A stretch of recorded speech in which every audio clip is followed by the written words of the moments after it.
You have to laugh, boys and girls, otherwise you'll cry.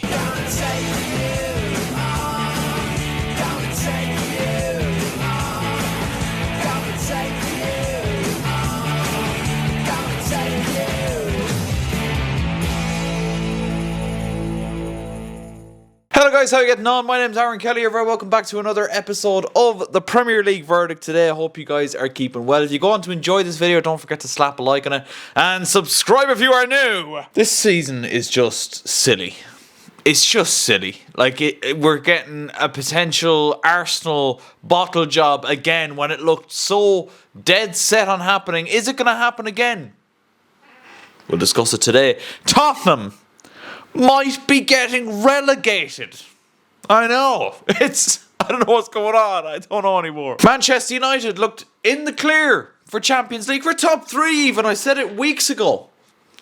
And it looks like they're about to lose to Leeds. Like, this is mental. This is mental, chicken oriental. We're going to start off, first of all, with Spurs. Because what is going on at that club? What is going on? Tottenham fans, please let me know, where does this span from? The fact that Tottenham now, this has been an awful weekend for Tottenham. I mean, it's been an awful season for Tottenham Hotspur, let's be quite frank about it. This has been an awful weekend of results for Tottenham Hotspur. Starting off Friday night, West Ham with a thrashing of Wolves, who are basically already relegated, if we're being honest with ourselves. A 4-0 win for them at the London Stadium. It left things tricky going into this weekend because it dropped Spurs for the first time, I believe, into the relegation zone of the Premier League. It's quite remarkable that we're even talking about this, but here we are. After the failure that was Thomas Frank, they bring in this Igor Tudor guy. I don't think he won a single game at Tottenham. They got knocked out of the Champions League in embarrassing circumstances to Atletico Madrid. They did make a decent hash of the second leg, let's be honest. And then they've just gone from bad to worse to even worse. They bring in Roberto De Zerbi, and in his first game, he loses 1-0 to Sunderland at the Stadium of Light. It was Mukiele with the goal. And sometimes you have to just say, when things are going against you, they're just going against you. Mukiele's shot takes a massive deflection off Mickey van de Ven to fly past Kinski into the Tottenham Hotspur net, and that turned out to be the winning goal at the Stadium of Light. Now, Tottenham fans will claim, and I can understand the claims, that Brian Brobby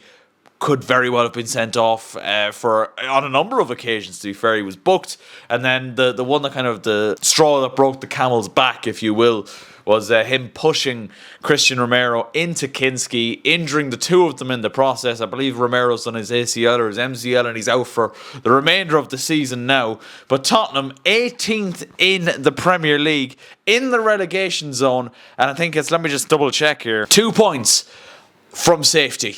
2 points from safety with 6 games left in the season. Tottenham fans, talk to me. How are we feeling? Is it a feeling of impending doom? Because it's not looking good.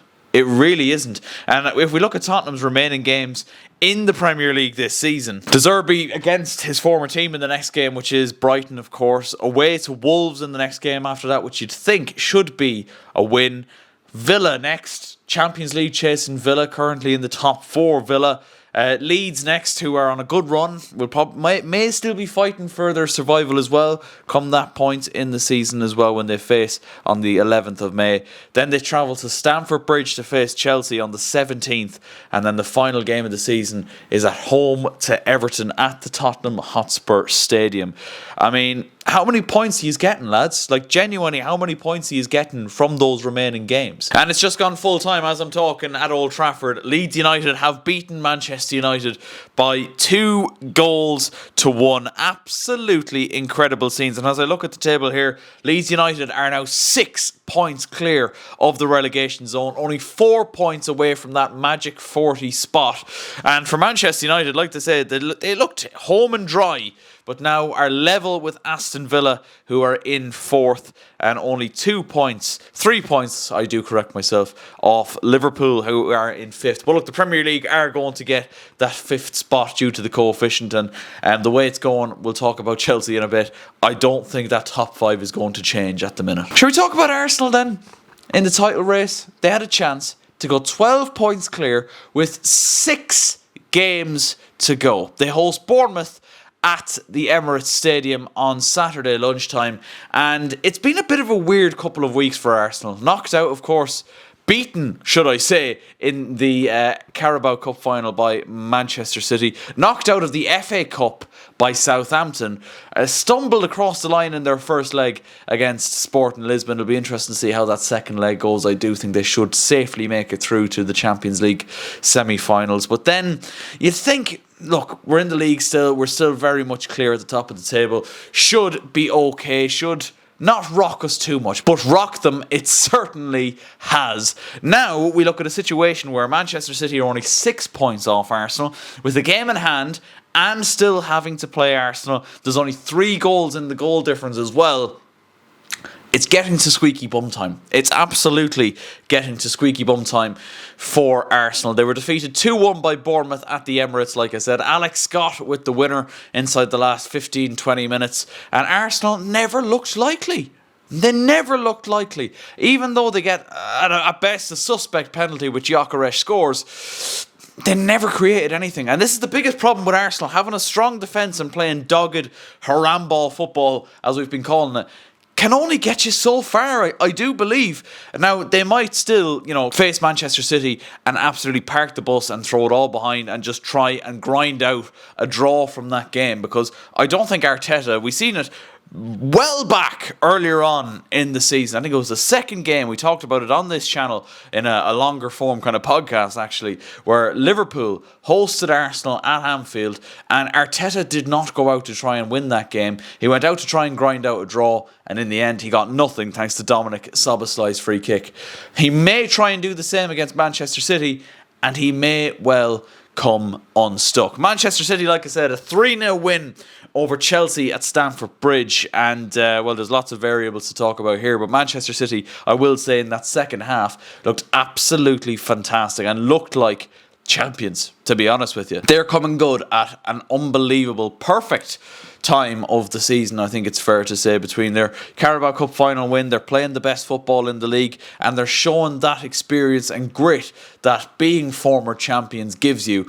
And the momentum in comparison to Arsenal is absolutely with Pep Guardiola's Manchester City. But let's talk about Chelsea. And look, I know there'll be a lot of Chelsea fans who'll be pleased that we went out and got spanked. I knew we were going to go out and get spanked anyway, regardless. And look, the funny silver lining is that it does blow the title race wide open again with 6 odd games left to play of the season. But the sad reality of it is that is where Chelsea are at the minute under Liam Senior, and I have no kind of rant, angry energy left in me, because I fully expected Chelsea to not be able to give Arsenal a favour. As much as many Chelsea fans will claim they didn't want Chelsea to win and blah blah blah, I get it. Trust me, I actually genuinely do get it. But Chelsea need Champions League. I think if they go out and lose to Manchester United in their next game, you can kiss it goodbye. You can kiss it goodbye, and with that, you could potentially kiss goodbye to a lot of the first team players, the best players, the more experienced players at this club, which obviously are few and far between at this club as well. Blue Cove fucked us. That is the reality of it. Blue Cove absolutely stiffed us, and apparently there's a change of model coming in the summer, a change of the way Blue Cove are going to go about things. I personally don't see it happening. Nico O'Reilly giving Man City, I don't know what was said. I don't know what was said at half time by Liam Senior, because Chelsea actually played quite well in the first half. Had a goal from Cucurella ruled out. Generally, actually were the better side, I would argue, in the first half. But when you don't take any of your chances, and Man City had a couple more gears to go up, you're going to get punished. And that's exactly what happened. Nico O'Reilly heading in as easy as you like header inside the 6-yard box right at the start of the second half. And at that point, I knew it was over. It was done. There was no way Chelsea were going to get back into this game and win it, because these players and this manager and the club in general don't have it in them. They don't have it in them. And that is the sad reality of where we're at. And it just went from bad to worse. Mark Gahey, a Cobham graduate, no less, another slap in the face for this club and the way it's been run over the last couple of years, smashes in Manchester City's second. Shockingly poor, really easy for Mark Gahey. Terrible defending from Chelsea. 2-0. And at that point, it's absolutely game over. And then Moises Caicedo decides to gift Jeremy Doku Manchester City's third. And it was that point where the Chelsea faithful, the few that did go to the game, because you can see even pre-kickoff, a lot of empty seats at Stamford Bridge. Might be even worse for the game against Manchester United, because I know there is a protest outside Stamford Bridge before the game next week against Blueco. Hopefully there's a decent turnout at that, although being from Ireland, don't even mention the word protest to me this week. I don't know where we go from here. Like, realistically, I think Champions League and Chelsea's Champions League fate is in the balance now. It really is in the balance. And if you lose to Man United on Saturday next, you can kiss it goodbye. Even though England are being given the greatest chance ever, even though the English teams have performed relatively poorly in the Champions League once again this season. I know Arsenal and Liverpool have made the quarters, but the grand majority of English teams that were in the Champions League this season knocked out in the round of 16. Again, England gifted a perfect opportunity for teams to get into the Champions League that maybe wouldn't have otherwise. And Chelsea looked like pissing it up the wall once again. Beat Man United on Saturday, it blows it wide open again, but I just don't see them beating Man United. We have an exceptionally poor record against Manchester United in recent years. Yes, I know Mark Cucurella's header was the difference between the sides last time out last season, but maybe this defeat for United tonight will blow it wide open a little bit. I don't know. I just don't think these Chelsea players have it in them. I've lost all faith in them. I've lost all faith in the project. I've lost all faith in Blueco. And I'm just fed up.